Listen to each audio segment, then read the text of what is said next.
लघु गुणक के बाद जो हमारा दूसरा अध्याय हमारा आता है, जो नेक्स्ट अध्याय हमें पढ़ना है, वो है द्विघात समीकरण व व्यंजक। द्विघात समीकरण व व्यंजक बहुत ही इंपॉर्टेंट चैप्टर है और मान के चलिए कि IIT JEE के अंदर लगभग हर सवाल के, हर चैप्टर के अंदर इसका इस्तेमाल होता है। तो ये नहीं कि सिर्फ द्विघात समीकरण का अपना खुद का सवाल बनेगा, अपितु ये क्या होगा, बहुत सारे और चैप्टर्स के अंदर भी मर्ज होके आता है। ठीक है, तो हमको द्विघात समीकरण और व्यंजक पढ़ना है। तो हमारा जो चैप्टर है उसका नाम अब क्या है, द्विघात समीकरण व व्यंजक। इसको अपन क्या बोलते हैं, क्वाड्रेटिक इक्वेशन एंड एक्सप्रेशन।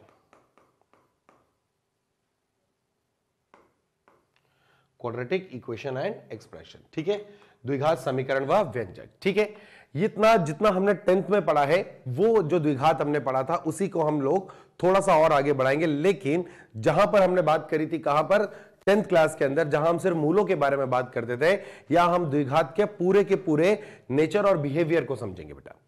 यानी क्वाड्रेटिक इक्वेशन और एक्सप्रेशन का जो हम अब डिटेल जो स्टडी करना है वो हमें इस अध्याय में करना है। और इसको शुरुआत करने से पहले हमें यह समझना पड़ेगा कि आखिर ये द्विघात समीकरण और व्यंजक आए कहां से। ठीक है, और उससे भी पहले हमें समझना है दो शब्दों के बारे में, एक मैं बोल रहा हूं समीकरण और एक मैं बोल रहा हूं व्यंजक। ठीक है, तो सबसे पहले जो हम अंतर समझेंगे वो समझेंगे किसका, समीकरण का तथा व्यंजक का। ठीक है, मान लीजिए मैं आपको एक एक्सप्रेशन देता हूं, यानी व्यंजक देता हूं, या मैं आपको ऐसे लिख देता हूं y बराबर ax प्लस बी। साथ में लिख देता हूं कि a का मान शून्य नहीं हो सकता और a b belongs to real number है। ठीक है बेटा, अब अगर मैंने ये लिखा है तो आप बोलोगे कि सर x की अधिकतम घात कितनी है, 1 है। तो हम ये बोलते हैं कि ये रेखीय है। क्या है ये, लीनियर यानी रेखीय। लेकिन ये है क्या, ये कहलाता है व्यंजक। ये व्यंजक क्यों कहला रहा है, क्योंकि ये व्यंजक y बराबर और x के रूप में कुछ लिखा हुआ है। यहां जो x होता है बेटा, ये x क्या होता है आपका, इसको हम बोलते हैं स्वतंत्र चर। स्वतंत्र चर यानी इंडिपेंडेंट वेरिएबल। x का मान अपने प्रांत में कुछ भी हो सकता है, जो वो लेना चाहे वो ले सकता है। ठीक है, जब वो मान लेगा तो जो मान आपका निकल के आएगा, जो बाहर निकल के आएगा, वो मान कहां पर स्टोर करेंगे, हम y में स्टोर करेंगे। यानी y का जो मान है वो किस पर निर्भर करता है, x पर निर्भर करता है। तो y जो यहां कहलाता है वो क्या कहलाता है, निर्भर चर। ठीक है, इसको हम बोलते हैं डिपेंडेंट वेरिएबल, और ये क्या होता है, इंडिपेंडेंट वेरिएबल। तो यदि कोई भी समीकरण, अगर अपन समीकरण से समझे, यदि कोई भी समीकरण आपको y बराबर f ऑफ x के रूप में लिखी गई हो, तो वह क्या होता है, समीकरण ना होकर के उसको क्या बोलते हैं, हम व्यंजक बोलते हैं, चूंकि x और y दोनों ही उपस्थित है। और यह भी आप समझ लें कि जितने भी आलेख बनाए जाते हैं वो y बराबर f ऑफ x के ही रूप के बनाए जाते हैं। यानी द्विघात समीकरण का कोई आलेख नहीं होगा, द्विघात व्यंजक का आलेख होगा। यह बात आपको अच्छे से समझ लेनी है कि आलेख जो बनेंगे या ग्राफ जो बनेंगे, वो ग्राफ किसके होंगे, वो एक्सप्रेशंस के होंगे, व्यंजकों के होंगे, वो समीकरणों के नहीं होंगे। तो समीकरण क्या है, जब आपने ये रेखीय व्यंजक लिया, अब यदि आप ये बोलते हैं कि मैं y का मान शून्य डाल देता हूं, यानी आपका जो अब बनेगा वो बनेगा क्या, ax प्लस b बराबर 0। तो ये जो आपका है ये कहलाती है समीकरण। कौन सी समीकरण, रेखीय समीकरण। क्यों, क्योंकि इसमें जो x की घात है वो अधिकतम कितनी है, 1 है। तो चूंकि x की घात अधिकतम 1 है तो ये बन गया आपका रेखीय, और चूंकि ये बराबर शून्य हो रहा है, यानी हम x के वह मान निकालना चाहते हैं जो इस व्यंजक, इस एक्सप्रेशन को क्या बना दे, शून्य बना दे, उसको हम बोलेंगे समीकरण। तो इसका मतलब क्या हुआ, द्विघात व्यंजक, मतलब अगर मैं व्यंजक की बात कर रहा हूं तो वह उस फलन के या जो भी आपको पद दिया गया है उसका पूरे नेचर और बिहेवियर की बात करेगा। जबकि हम समीकरण की जब बात करेंगे तो हम x के वह मान निकालना चाहते हैं जो उसको संतुष्ट कर दे, जहां LHS बराबर RHS आ जाए। तो समीकरण और व्यंजक में जो मूलतः अंतर आता है वो क्या आता है, वो इस y का ही अंतर है। अगर y बराबर के रूप में दे रखा है तो वो क्या बन गया है, वो आपका बन गया है व्यंजक, और अगर सीधे सीधे उसको इक्वल टू 0 कर दिया तो वो क्या बन गई, समीकरण। तो ये हमें समझ में आया कि व्यंजक और समीकरण क्या होती है। अब व्यंजक और समीकरण समझने के बाद अब हमको यह समझना है कि आखिर ये द्विघात और ये जो रेखीय है या त्रिघात है ये सब क्या है। तो सबसे पहले हमें समझना पड़ेगा बहुपदीय व्यंजक। ठीक है, मान लीजिए मैं आपसे कहूं कि y बराबर, मैंने आपको बोला a नॉट x की पावर n, ठीक है ना, प्लस a1 x की पावर n माइनस 1। देखो मैं कर क्या रहा हूं बेटा, मैं x की घात को घटाता चला जा रहा हूं, ठीक है। फिर आ गया a2 x की power n minus 2 plus and so on, धीरे धीरे, और मैं कहां तक पहुंच गया, मान लीजिए an तक पहुंच गया, जहां मेरे x की घात कितनी आ गई बेटा, 0 आ गई। तो मैंने क्या करा, एक व्यंजक लिखा जिसमें x की घात n से शुरुआत करी और हर पद में x की घात को क्या करता चला गया, घटाता चला गया। और साथ में मैंने एक शर्त लिखी यहां पर कि आपका जो a नॉट है वो 0 नहीं हो सकता, और आपका जो a नॉट है, a1 है, a2 है, और ऐसे जितने भी आपके और आ रहे हैं an तक, ये सब वास्तविक संख्या है। ठीक है, तो ये जो कहलाता है, और यहां n क्या है, n बिलोंग्स टू आपके पास हो गया मान लीजिए होल नंबर। मैंने n को क्या बोल दिया, होल नंबर बोल दिया, यानी आपका n जो है वो क्या है, वो आपकी पूर्ण संख्या है। अगर 0 1 2 3 सब बोल दिया तो ये जो लिखा हुआ है ये क्या कहलाता है, यह एक बहुपदीय व्यंजक कहलाता है। ये क्या कहलाता है बेटा, एक बहुपदीय व्यंजक कहलाता है जिसकी कोटि को अपन क्या बोलते हैं, डिग्री, जिसकी कोटि यानी कि डिग्री n है। जहां n क्या है बेटा, n एक पूर्ण संख्या है, n belongs to whole number है। ठीक है, इसका मतलब ये जो आपने व्यंजक लिखा है, व्यंजक क्यों है, क्योंकि यहां y लगा रखा है बेटा मैंने, तो आपने बोला कि ये जो व्यंजक लिखा गया है ये एक बहुपदीय व्यंजक है, एक पॉलिनोमियल एक्सप्रेशन है, और जिसकी कोटि क्या है, n। अब कोटि कैसे निकालोगे आप, जब आप पूरा व्यंजक देखोगे तो आपका जो चर है, स्वतंत्र चर, उसकी जो अधिकतम घात होती है वो उस व्यंजक की क्या कहलाती है, कोटि कहलाती है। अब आप बोलोगे सर अब मान लीजिए a0 0 हो जाता, देखिए मैंने यहां पर पहले ही बोल दिया कि a0 का मान क्या नहीं हो सकता, 0 नहीं हो सकता, यानी जो अधिकतम घात है उसका गुणांक कभी 0 नहीं होगा, और इसको हम बोलते हैं लीडिंग कॉफिशिएंट। क्या बोलते हैं हम, लीडिंग कॉफिशिएंट। ठीक है, यानी कोटि जिस पद से आ रही है उसका गुणांक है ये, इसको हम लीडिंग कॉफिशिएंट बोलते हैं बेटा। और हम ये बोलते हैं कि जो लीडिंग कॉफिशिएंट होता है वो कभी 0 नहीं होगा। ठीक बात। तो अब हमने बोला कि ये क्या है, एक बहुपदीय व्यंजक कहलाता है जिसकी कोटि क्या है, n है। तो अगर मैं आपसे बोलूं कि अगर मुझे बहुपदीय समीकरण चाहिए, तो आप बोलोगे कि सर बहुपदीय समीकरण अब आसान हो जाएगा। अगर समीकरण बनाना तो अपन लिख सकते हैं a0 x की power n plus a1 x की power n minus 1 plus a2 x की power n minus 2 plus and so on up to कहां तक, an तक, क्योंकि x की पावर 0 आ रही है और इसको बराबर कर दो 0 के। तो ये क्या होगा, जहां पर कंडीशन ध्यान रखना बेटा कि जो लीडिंग कॉफिशिएंट है वो 0 नहीं हो सकता, और a0 a1 a2 and so on an, ये सब क्या है बेटा, ये सब आपकी वास्तविक अंक है। तो यह जो चीज है ये क्या कहलाएगी, यह कहलाएगा, यह एक बहुपदीय समीकरण है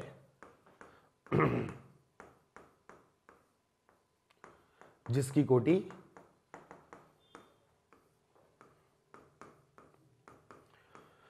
n है, और n आपको पता है कि n क्या है, n क्या है, पूर्ण संख्या बेटा आपकी। ठीक है, तो अब ये क्या बन गया आपका, ये बहुपदीय समीकरण बन गई।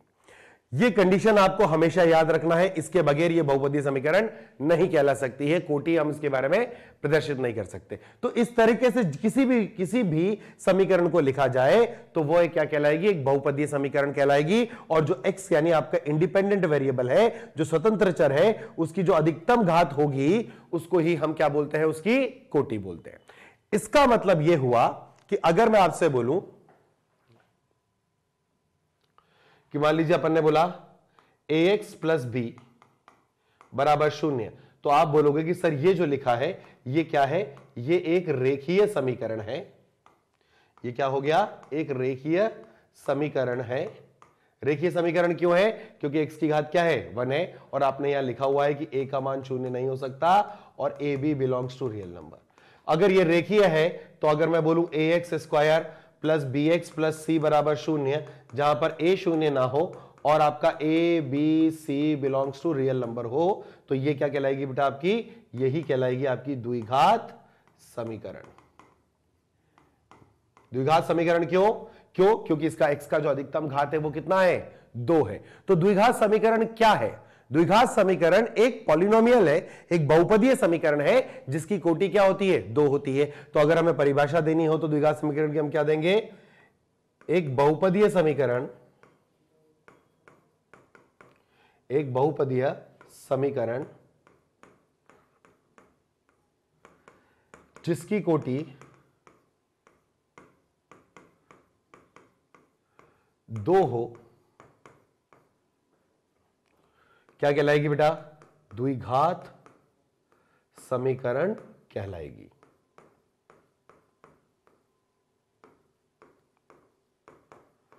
द्विघात समीकरण कहलाती है कब, जब एक बहुपदीय समीकरण जिसकी कोटि क्या हो जाए बेटा, 2 हो जाए। अगर आपकी किसी बहुपदीय समीकरण की कोटि 2 है तो वो क्या हो गया है, वो द्विघात समीकरण हो गया।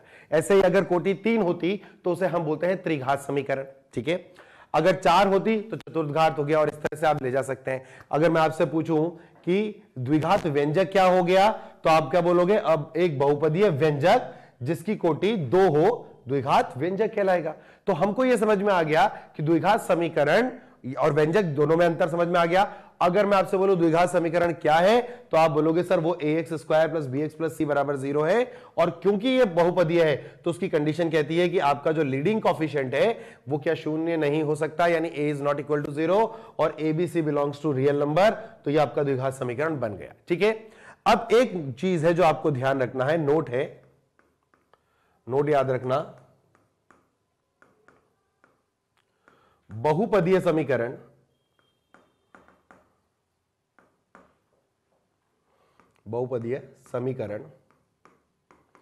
जिसकी कोटि n हो, n मूलों के लिए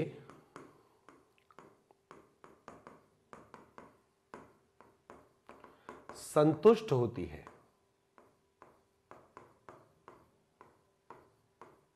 यानी उस समीकरण के कितने मूल होंगे, n मूल होंगे। तो n मूलों के लिए क्या होती है बेटा, संतुष्ट होती है। ध्यान रखना इसमें इंपॉर्टेंट बात, वह मूल समान हो सकते हैं। सारे मूल क्या हो सकते हैं, इक्वल हो सकते हैं। 5 मूल इक्वल हो सकते हैं, छठा अलग हो सकता है, बहुत सारे केसेस हैं, ठीक है। वह मूल समान हो सकते हैं, भिन्न हो सकते हैं, ठीक है, वास्तविक हो सकते हैं,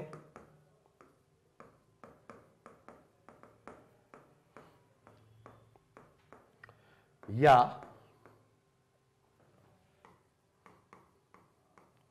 काल्पनिक हो सकते हैं। वो मूल क्या क्या हो सकते हैं बेटा आपके,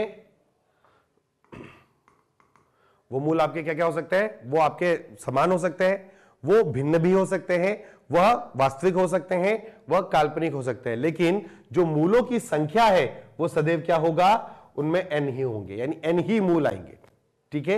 ये इंपॉर्टेंट बात है। यानी अगर रेखीय व्यंजक में बोलूं तो रेखीय व्यंजक अगर रेखीय समीकरण आ गया तो रेखीय समीकरण के कितने मूल, 1 मूल आएगा, ठीक है। अगर द्विघात है तो उसके कितने मूल आएंगे, 2 मूल आएंगे।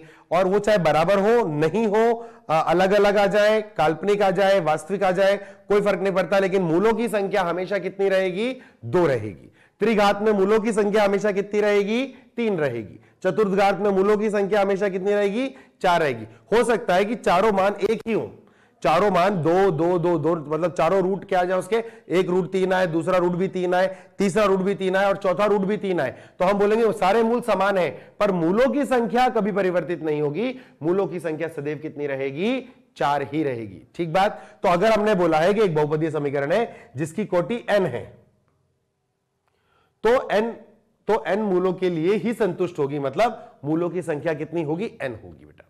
तो इसी वजह से अब हमको अगर समझे कि हमारा द्विघात समीकरण क्या होगा, तो हम द्विघात समीकरण की बात करेंगे, वो होगा ax square plus bx plus c बराबर 0। और इसमें मूलों की संख्या कितनी आने वाली है बेटा, क्योंकि मूलों की संख्या कितनी आएगी, 2 आएगी। पहले ये कंडीशन लिख लो इसकी कि a क्या नहीं हो सकता, शून्य नहीं हो सकता, और a b c belongs to real number होगा। ये आपको हमेशा ध्यान रखना है जब भी हम पूरे चैप्टर में चल रहे हैं द्विघात में, तो आपको यह ध्यान रखना है कि जैसे मैंने बोला द्विघात समीकरण, तो आपके दिमाग में यह छपना चाहिए, और साथ ही साथ ये भी, कई बच्चे इसको छोड़ देते हैं, ये हम छोड़ेंगे नहीं। हम अगर द्विघात समीकरण को परिभाषित कर रहे हैं तो हमको यह लिखना पड़ेगा कि a नॉट इक्वल टू 0 होगा और abc belongs to real number होगा। ठीक है, अब द्विघात समीकरण दे रखे हैं, तो मूलों की संख्या कितनी आएगी इसमें, मूलों की संख्या जो होगी वो होगी 2। अब मान लेते हैं अपन वो 2 मूल क्या है बेटा, याद कर लो, बचपन में सीखा था अपन ने, अल्फा और बीटा, यही तो 2 मूल हुआ करते थे, अल्फा और बीटा।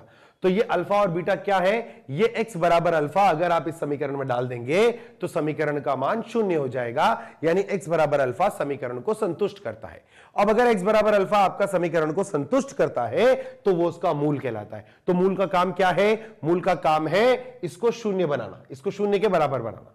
यानी अगर मैं मूल की बात करूं और मैं आपको व्यंजक बोलूं, व्यंजक क्या होता था बेटा, व्यंजक होता था y बराबर ax square plus bx plus c, यही तो अपना द्विघात व्यंजक है, जहां फिर से condition a is not equal to 0 और a b c belongs to real number. अब मैं पूछूं अल्फा और बीटा क्या है, तो आप बोलोगे x बराबर अल्फा वह मान है जिसको यहां डालने पर आपका y का मान 0 हो जाएगा, यानी y बराबर 0 आ जाएगा। सिमिलरली अगर आप बीटा इसमें डाल देंगे तो आपका मान क्या हो जाएगा, 0 हो जाएगा।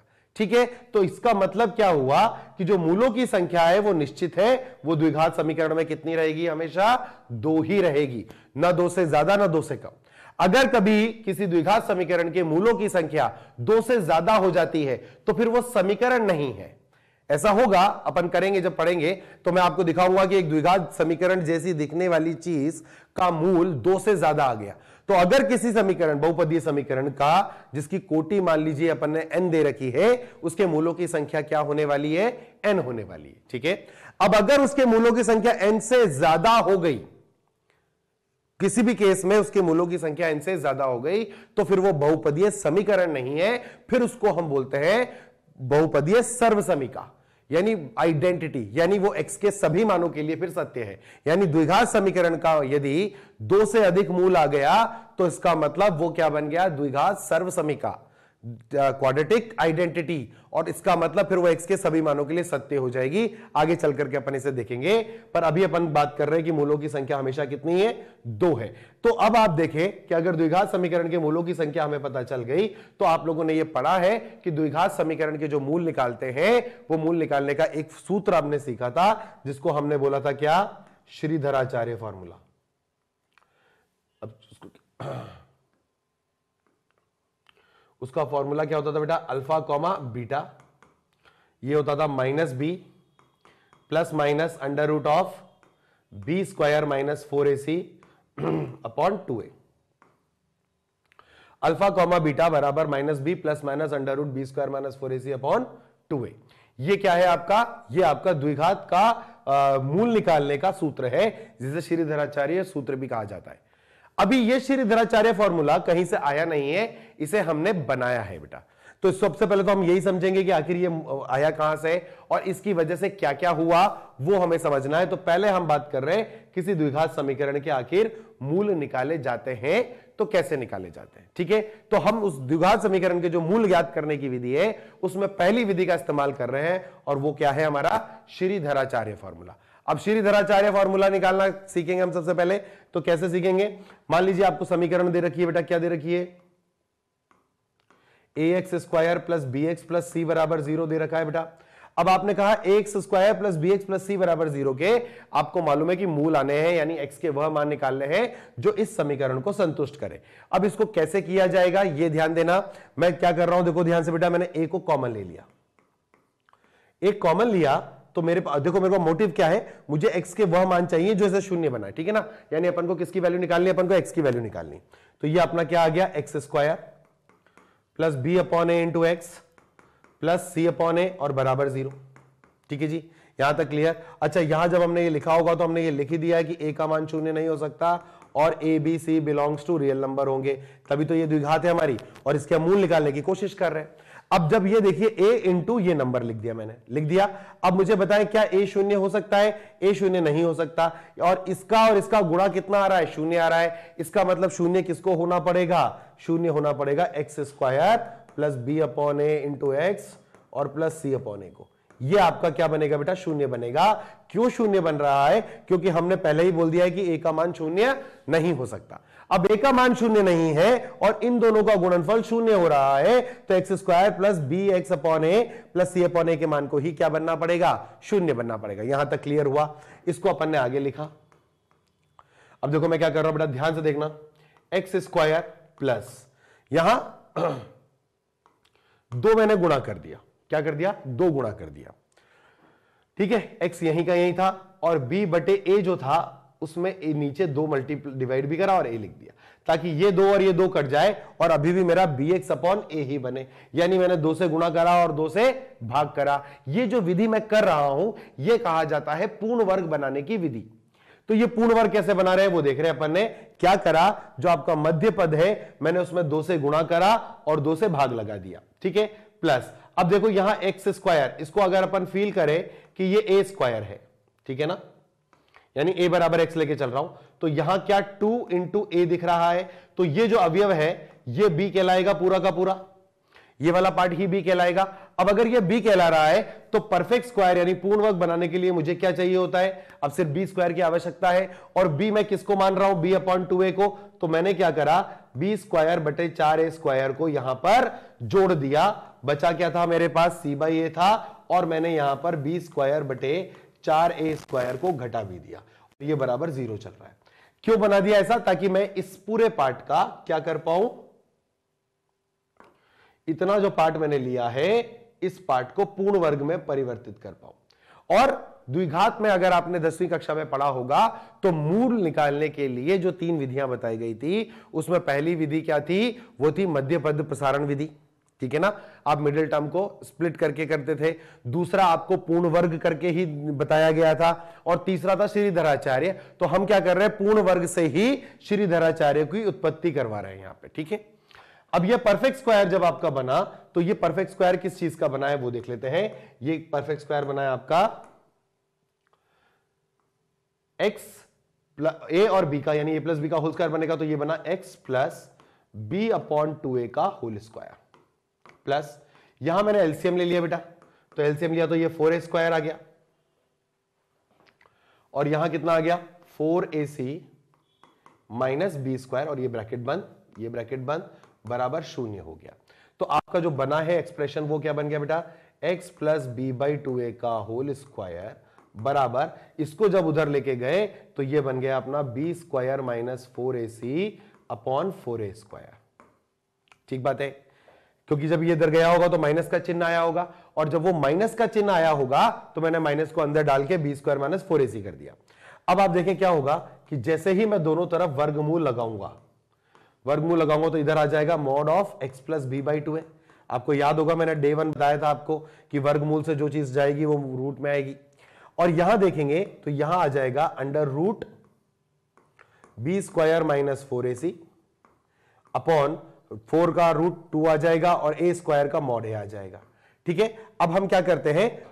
मॉड हटा देते हैं। अगर मॉड हटाएंगे तो क्या लगाना पड़ेगा बेटा? प्लस और माइनस लगाना पड़ेगा। तो हमारा फॉर्मेट बनेगा x plus B by 2a is equals to plus minus under root of B square minus 4ac upon 2a। Mod हटा दिया मैंने, ठीक है ना। अब ये इधर आएगा तो ये क्या बन जाएगा आपका? x बराबर minus B by 2a plus minus under root of B square minus 4ac upon 2a। और अगर आपने 2a एलसीएम लिया तो x का जो मान आपका आएगा वो आ जाएगा minus B plus minus under root of B square minus 4ac upon 2a।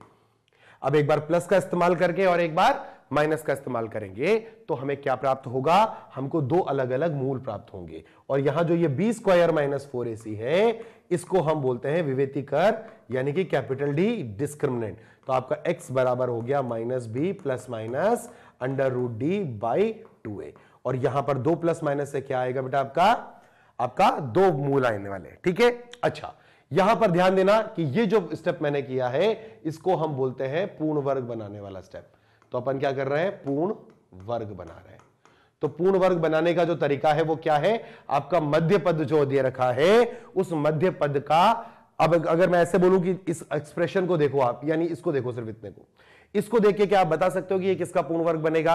आप हर बार ये देख के बता सकते हो कि अगर इस व्यंजक का या इस एक्सप्रेशन का हमको पूर्ण वर्ग बनाना है तो ये किसका बनेगा पूर्ण वर्ग। तो देखो x तो दिख ही रहा है आपको, यहां पर आपको क्या दिख रहा है, x का गुणांक b बटे, तो बस इसके आधे का पूर्ण वर्ग बनेगा। यहां देखो किसका बना, b बाई 2a का बना।